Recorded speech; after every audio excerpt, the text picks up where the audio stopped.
మాట తప్పకుండా నేను కానీ అనిల్ అన్న కానీ కిరణ్ కుమార్ రెడ్డి గారు మా కెప్టెన్. ఆయన ఏడికి రమ్మంటే ఆడికి వెళ్తాం, ఎక్కడ పొమ్మంటే. అందరూ ఏమనుకుంటున్నారంటే నేనే పిలిపించి మీతో చూపిస్తున్నాను అనుకుంటున్నాను. ఇది మంత్రి పదవి పైన సభనా లేకపోతే నేను వెంకటేశ్వర సన్మానం, ఇది ప్రమాణ స్వీకారం. మళ్ళీ నన్ను ఏమైనా అపార్థం చేసుకోగల జనం. కాబట్టి ఎవరు అపార్థం చేసుకోరు. ప్రజల్లో ఉన్నటువంటి భావాన్ని, ప్రజల్లో ఉండేటువంటి అభిప్రాయాన్ని తప్పకుండా అధిష్టానం దృష్టికి, పార్టీ దృష్టికి తీసుకుపోవాల్సినటువంటి బాధ్యత చామల కిరణ్ కుమార్ రెడ్డి గారికి ఉంది. వారితో పాటు ఇక్కడ ఉన్న అనిల్ అన్న, నేను ఏడికి రమ్మంటే ఆడికి తప్పకుండా పోయి అన్న కోసం సిన్సియర్గా, నిజాయితీగా ప్రయత్నం చేస్తామని చెప్పేసి మీ అందరికీ తెలియజేస్తూ, ఎందుకంటే నిజంగా నేను రాజకీయాల్లో చాలామందిని చూస్తూ ఉన్నా. ఇక్కడ రాజగోపాల్ అన్న ఒక విభిన్న శైలి కలిగినటువంటి వ్యక్తి, సేవా దృక్పథం ఉన్నటువంటి వ్యక్తి. చాలామంది రాజకీయాల్లోకి వచ్చి రకరకాల పద్ధతుల్లో ఉన్నటువంటి వాళ్ళని చూసినాం.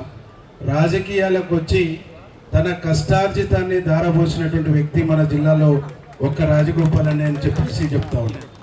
ఆ తర్వాత నమ్ముకున్నటువంటి వ్యక్తుల కోసం, నమ్ముకున్న కార్యకర్తల కోసం చివరి వరకు బరిగేసి నిలబడే వ్యక్తిత్వం ఉన్నటువంటి వ్యక్తి కూడా రాజగోపాల్ అన్న. కాబట్టి తప్పకుండా ఇట్లాంటి వ్యక్తులకు పార్టీ అధిష్టానం ఒక స్థానాన్ని కల్పిస్తే పార్టీని మరింత బలోపేతం చేయడానికి, కార్యకర్తలను మరింత ఉత్సాహపరచడానికి, పార్టీని బాగా బలంగా తయారు చేయడానికి ఉపయోగం ఉంటుందని చెప్పేసి మనస్ఫూర్తిగా నేను నమ్ముతూ, భగవంతుడు తప్పకుండా అన్నకు మంచి చేస్తాడనేటువంటి ఒక నమ్మకం, నాకు విశ్వాసం ఉంది.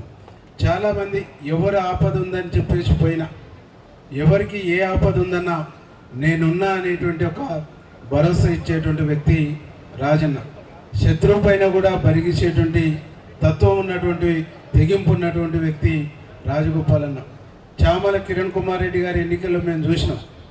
తప్పకుండా టార్గెట్ పెట్టి మీ నియోజకవర్గం, మీ మండలం గింత రావాలి అని చెప్పేసి టార్గెట్ పెట్టి 7 నియోజకవర్గాల్ని కలియదిరిగి మమ్మల్ని అందరినీ ఉమ్మడిగా, జట్టుగా, టీం లీడర్గా నడిపించి కిరణ్ అన్నను కూడా విజయ తీరాలకు చేర్చడంలో అన్న శ్రమ, అన్న చెమట చుక్కలు ఎనలేని అని చెప్పేసి మీకు ఈ సందర్భంగా గుర్తు చేస్తూ, కాబట్టి మన జిల్లా మీద కూడా మంచి విజన్ ఉన్నటువంటి వ్యక్తి. భువనగిరి పార్లమెంటు సభ్యునిగా ఉన్నప్పుడు జిల్లా పైన, జిల్లాలో ఉండేటువంటి అన్ని నియోజకవర్గాల పైన ఒక విజను, ఒక స్పష్టమైనటువంటి అవగాహన, ఆ విజను అవగాహనను ఇంప్లిమెంటేషన్ చేసేటువంటి ఒక పట్టుదల, కమిట్మెంట్ ఉన్నటువంటి వ్యక్తి రాజగోపాల్ అన్న. రాజగోపాల్ అన్న ఎంత గొప్పగా ఉంటే ఈ వేదిక మీద ఉన్నటువంటి వాళ్ళందరం, వేదిక ముందు ఉన్నటువంటి వాళ్ళందరం కూడా అంత గొప్పగా ఉంటాం అనేటువంటి ఒక విషయాన్ని నేను మనస్ఫూర్తిగా నమ్ముతూ, విశ్వసిస్తూ తప్పకుండా అన్నకు మంచి జరగాలని కోరుకుంటూ, ఈరోజు ప్రమాణ స్వీకారం చేసినటువంటి పాలక మండలి కూడా అన్నకు మంచి పేరు ప్రతిష్టలు తెచ్చే విధంగా మీరు పనిచేయాలి, కమిట్మెంట్తో పనిచేయాలి, ప్రభుత్వానికి అన్నకు కూడా మంచి పేరు తీసుకురావాలని చెప్పేసి